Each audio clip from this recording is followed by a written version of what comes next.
Bonjour, alors bienvenue. Aujourd'hui, nous allons voir un cours sur comment prévenir les risques environnementaux qui sont liés à ma consommation en énergie. Donc ça correspond à votre référentiel de PSE au module 6.2. Donc, un petit zoom et c'est parti. Alors l'objectif est d'avoir une attitude éco-citoyenne face à ma consommation d'énergie. Alors, les ressources en énergie. Donc déjà, on va voir la disponibilité des ressources en énergie et quels sont les avantages et les contraintes, les inconvénients de chaque type de ressources. Alors, on a deux grandes familles de ressources. Les énergies renouvelables. Donc, ce sont des ressources qui sont inépuisables et peu polluantes de manière générale. Donc nous avons l'énergie solaire, l'énergie éolienne, l'énergie hydraulique, l'énergie géothermique et la biomasse. En Guadeloupe, on est un des rares départements à pouvoir produire toutes ces ressources énergétiques, donc que ce soit le solaire, l'éolien, l'hydraulique, la géothermie et la biomasse. Donc le solaire, ce sont les chauffe-eau solaires, les panneaux photovoltaïques. L'éolien, ce sont les éoliennes qui vont produire de l'électricité. Les ressources hydrauliques, en fait, on va utiliser l'énergie de pesanteur d'une masse d'eau, donc d'un cours d'eau. On va construire un barrage et en faisant tourner une turbine, cette turbine va produire de l'électricité. La géothermie, donc là, on va utiliser la chaleur produite en souterrain qui va faire réchauffer de l'eau et on va produire de l'énergie, donc comme à la centrale géothermique de Bouillante. Et la biomasse, on va brûler des matières végétales pour faire fonctionner là aussi des turbines à vapeur et pour produire de l'électricité. Donc toutes ces ressources-là, je le répète, sont disponibles en Guadeloupe. Alors quels sont les avantages de ces énergies renouvelables? Donc ce sont des exploitations plutôt propres.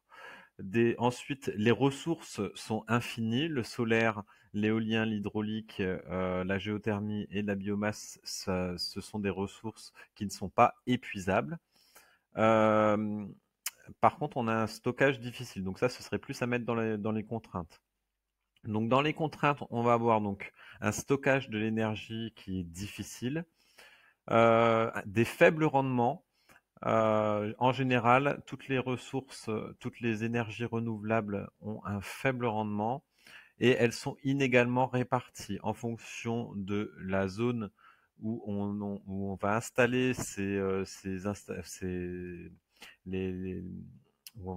où on va mettre les installations. Il va y avoir plus ou moins de soleil, plus ou moins de vent, plus ou moins de pluie, et donc ce sont des ressources qui sont inégalement réparties sur le territoire. Une autre contrainte, ça va être que la production, elle est intermittente.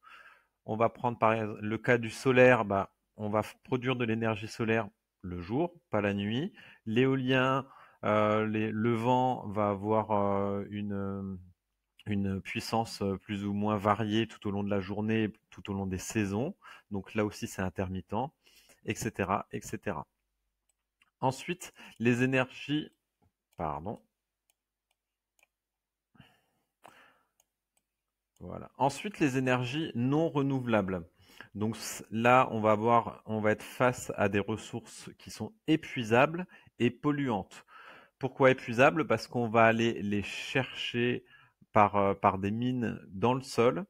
Et ça, ces ressources-là ont mis des millions d'années à être produites par la fossilisation. Donc le charbon, le gaz naturel, le pétrole, tout ça, ce sont des matières premières fossiles qui sont enfouies sous terre et que nous allons extraire par des procédés de mines.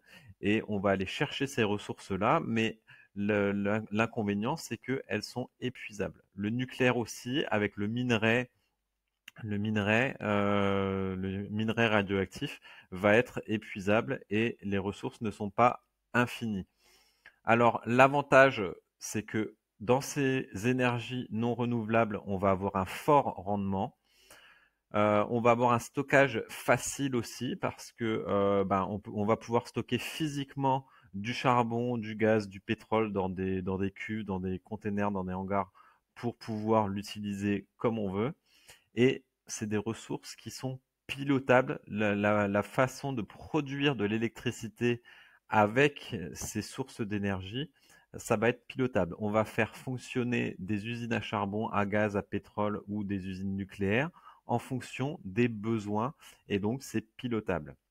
Et ça va correspondre à la variation de la demande en électricité des populations. La contrainte maintenant sur les énergies non renouvelables, c'est que ce sont des ressources qui sont inégalement réparties sur la planète. On sait que dans les pays du Qatar, aux États-Unis, en Russie, on a des forts gisements de minerais, que ce soit charbon, gaz, pétrole, etc. Une autre contrainte, ce sont des énergies qui sont épuisables, des ressources épuisables. Donc, si on extrait tout le minerai, toutes les matières premières fossiles du sol, un jour, il n'y en aura plus. Et une autre contrainte, un autre effet négatif, c'est que ce sont des ressources qui sont polluantes et nocives pour l'environnement. Donc, on a des avantages et des inconvénients donc pour chaque type d'énergie. Donc maintenant, on va avoir une définition de rendement énergétique. Donc c'est le rapport entre la valeur énergétique produite et la valeur énergétique consommée dans un processus.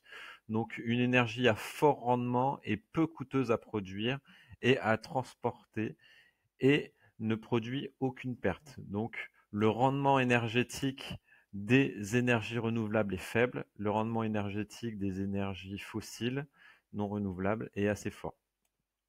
Donc maintenant, voici des exemples de conséquences de l'utilisation des énergies non renouvelables sur l'environnement. Donc, il faut déjà voir que notre consommation énergétique mondiale ne cesse de croître depuis la révolution industrielle à cause de l'augmentation de la population mondiale et aussi de nos habitudes de consommation où aujourd'hui on va consommer de plus en plus d'énergie pour notre vie quotidienne.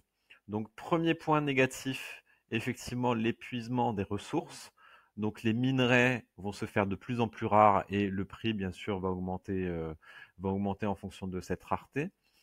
Et ensuite, deuxième point négatif, c'est l'effet de serre. Donc, un impact aussi sur l'environnement. Alors voici un petit schéma qui reprend et qui va expliquer l'effet de serre. Donc en fait, l'effet de serre, c'est un phénomène qui est naturel sur la planète Terre. Donc il y a un effet de serre qui est naturel et qui a été stable pendant des millions d'années sur la Terre. Et cet effet de serre, ça permet d'avoir un environnement à une température qui est idéale pour la vie. Donc ça, l'effet de serre, il est causé par l'atmosphère qui va retenir, donc les rayonnements solaires arrivent sur la Terre, il y en a 30% qui sont envoyés vers l'espace, donc ça, on s'en occupe pas. Il y en a 50% qui va traverser donc cette atmosphère. Et quand les rayonnements solaires vont arriver sur le sol, ça va produire du rayonnement infrarouge, donc de la chaleur. Et cette chaleur-là, c'est elle qui va être retenue par l'atmosphère pour participer au réchauffement global de la planète. Si tout le rayonnement infrarouge était rejeté vers l'atmosphère, il n'y aurait aucun effet de serre. Et si tout le rayonnement infrarouge était retenu par l'atmosphère, on aurait l'effet de serre, un effet de serre maximum. Aujourd'hui, qu'est-ce qui se passe? C'est que notre façon de vivre va produire des gaz à effet de serre comme le CO2, le CH, donc le dioxyde de carbone, le CH4, le méthane. Et ces gaz à effet de serre vont transformer progressivement l'atmosphère qui va devenir de plus en plus imperméable au rayonnement infrarouge, donc qui va retenir de plus en plus la chaleur au niveau de l'atmosphère et au niveau de la Terre. Et donc, on va voir un réchauffement global et une perturbation de l'effet de serre qu'on voit sur la planète. Donc, ces gaz à effet de serre, ils sont produits donc à 35% par la production d'énergie, donc la consommation de d'électricité et la consommation de charbon, de gaz et de pétrole. Donc tout ça, ça va produire des gaz à effet de serre. Donc, donc ça va participer au réchauffement de la planète. 18% par l'industrie, 21% par le transport, donc les voitures qui vont produire des gaz à effet de serre, 6% par les bâtiments et 14% par l'agriculture. Donc maintenant, quelles sont les mesures de prévention, qu'elles soient collectives ou individuelles, qui vont permettre de réduire ces impacts sur l'environnement liés à notre consommation d'énergie? Alors tout d'abord, les mesures collectives, donc mises en place par les structures, les gouvernements, etc. Donc on va avoir des politiques énergétiques. Alors en France, la politique énergétique pour réduire au maximum l'effet de serre, ça va être par exemple l'utilisation d'énergie comme l'énergie nucléaire qui ne produit que très peu de gaz à effet de serre. Après, ces choix énergétiques sont, peuvent être discutés. Ensuite, il y a des primes pour le développement d'énergie propre qui sont mises en place au niveau de la France, des taxes sur les produits pétroliers, des écotaxes, etc. Donc tout ça, c'est des mesures collectives qui permettent de réduire l'impact énergétique, l'impact environnemental, pardon, causé par notre consommation d'énergie. Maintenant, quelles sont les mesures individuelles à mettre en place pour être éco-citoyen et réduire mon impact environnemental? Donc, en consommant des produits locaux, je vais limiter tout ce qui est transport.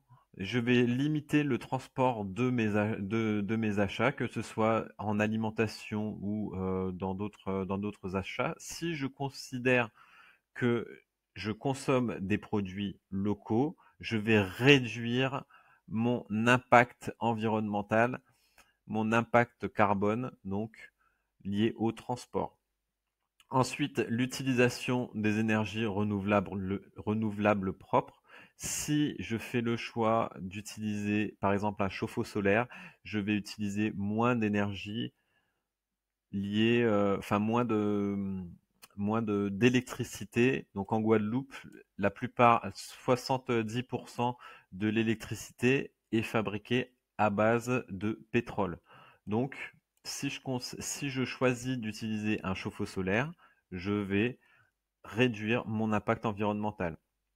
Ensuite, réduire ma consommation d'énergie à proprement parler, donc acheter des produits électriques qui sont économes en énergie, éteindre les appareils quand je ne les utilise pas. Je peux utiliser aussi des transports en commun. Tout ça, ça va être des actions de prévention individuelles pour réduire mon impact environnemental. Ça peut être aussi, comme exemple de mesure individuelle, consommer moins de viande. La consommation de viande aussi a un fort impact environnemental et moins consommer de viande veut dire moins produire de gaz à effet de serre. Donc je vous remercie d'avoir suivi cette vidéo. Donc je vous souhaite de bonnes révisions.